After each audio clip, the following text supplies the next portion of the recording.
గోదావరి డెల్టాలో కాలువలు మూసివేసిన తర్వాత ప్రారంభించాల్సిన క్లోజర్ పనులు ఇంతవరకు ప్రారంభం కాలేదు. కాలువలు కట్టేసిన వెంటనే యుద్ధ ప్రాతిపదికన ఆపరేషన్ అండ్ మెయింటెనెన్స్ పనులు చేపట్టాల్సి ఉంటుంది. ఇక ఈ సీజన్లో కాలువలు మూసివేసి 20 రోజులు గడుస్తున్నా పనులు ప్రారంభం కాకపోవడంతో రైతులు ఆందోళన చెందుతున్నారు.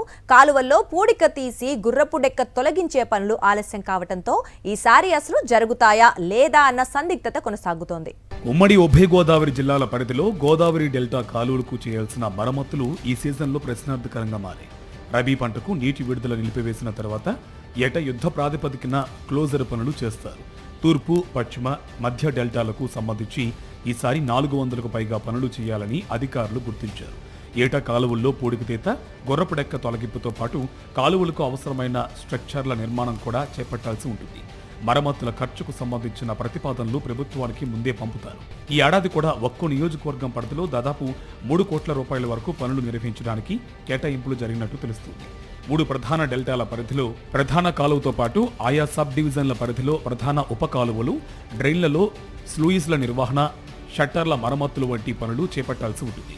గోదావరి జిల్లాల్లో శివారు భూములకు సాగునీరు అందాలంటే కాలువల నిర్వహణ అత్యంత ప్రధానమైన అంశంగా భావిస్తారు. క్లోజర్ పనులు కాసులు పండుస్తాయనే ఆలోచన కూటమి నేతల్లో ఉంది. 45 రోజుల పాటు కాలువలు మూసివేసిన ఖరీఫ్ సీజన్ ప్రారంభమయ్యే సమయానికి నీటిని విడుదల చేయాల్సి ఉంటుంది. కాలువలు మూసివేశాక ఇప్పటికీ 20 రోజులు ఎటువంటి పనులు జరగకుండానే గడిచిపోయింది. ఖరీఫ్ ప్రారంభమయ్యే సమయానికి ఆఖర్లో తూతు మంత్రంగా పనులు కానిచ్చేసి బిల్లులు మంజూరు చేసుకోవాలనే ఆలోచనతోనే కూటమి నేతలు ప్లాన్ వేసినట్టు తెలుస్తోంది. 10 లక్షల రూపాయల లోపు పనులను సాగునీటి సంఘాలు నామినేషన్ పద్ధతిలో చేసుకునే అవకాశం ఉంటుంది. దీంతో రైతుల ముసుగులో ఈ పనులు దక్కించుకునేందుకు స్థానిక ప్రజాప్రతినిధుల అనుచరులు ప్రయత్నాలు చేస్తున్నట్టు సమాచారం. గత నెల 20న గోదావరి డెల్టా కాలువను మూసివేశారు. వచ్చే నెల మొదటి వారంలో ఖరీఫ్కు సాగునీరు విడుదల చేయాల్సి ఉంటుంది. ఈలోగా క్లోజర్ పనులు పూర్తయిపోవాలి. కానీ ఎక్కడా పనులు ప్రారంభం కాలేదు. ముఖ్యంగా కోనసీమలోని పలు ప్రాంతాల్లో పంట కాలువలు, డ్రైన్లలో గుర్రపు డెక్కను తొలగించాల్సి ఉంది. డ్రైన్లకు సంబంధించి కొత్తపేట, ముమ్మిడివరం, అమలాపురం నియోజకవర్గాల్లో కాలువల షట్టర్లు, అవుట్ ఫాల్స్ లూయిస్లు తుప్పుపట్టి ఉన్నాయి. వాటిని ఆధునీకరించాల్సిన అవసరం ఉంది. దీంతో పాటు అనేక చోట్ల అవసరమైన స్ట్రక్చర్లు నిర్మాణం జరగాల్సి ఉన్నా ఇరిగేషన్ అధికారులు పట్టించుకున్న పరిస్థితులు కనిపించడం లేదు. మరోవైపు లొళ్ల లాకులు మొదలుకొని అనేక చోట్ల ఏళ్ల తరబడి నిర్వహిస్తున్న కాలువ లాకుల పరిస్థితి కూడా అధ్వానంగా ఉంది. ఈ ఏడాది ముందుగానే ఖరీఫ్కు సాగునీరు అందిస్తామని ప్రభుత్వం ప్రకటించడం రైతులను మరింత ఇబ్బందులకు గురి చేస్తోందని రైతు నాయకులు చెబుతున్నారు.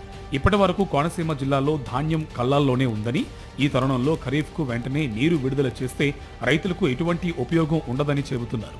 మినిమం మెయింటెనెన్స్ పనులు జరగకపోతే తొలకరి వర్షాలకు పంట దెబ్బతినే ప్రమాదం ఉందంటున్నారు.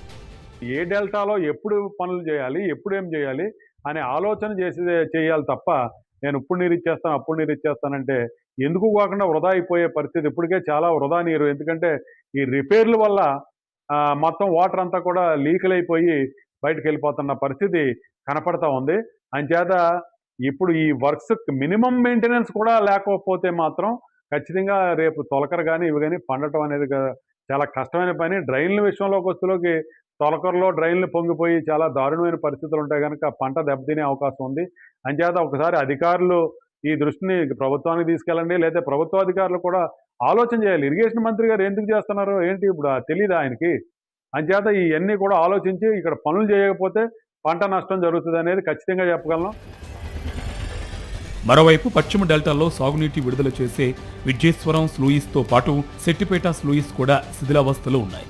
వరదల సమయంలో కోనసీమ జిల్లాలో అవుట్ ఫాల్స్ లూయిస్లు ప్రధాన పాత్ర వహిస్తాయి.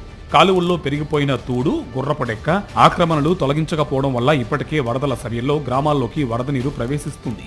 సాగునీరు కూడా సజావుగా ఆయకట్టుకు అందే పరిస్థితి కనిపించడం లేదు. కాట్రేనికోన, ఉప్పలగుప్పం, రాజోలు నియోజకవర్గంలోని కొన్ని ప్రాంతాల్లో శివారు భూములకు సాగునీరు అందడం గగనంగా మారుతోంది. ఇప్పటికైనా ప్రభుత్వం స్పందించి సాగునీటి కాలువల క్లోజర్ పనులు త్వరతగిన చేపట్టాలని రైతులు కోరుతున్నారు.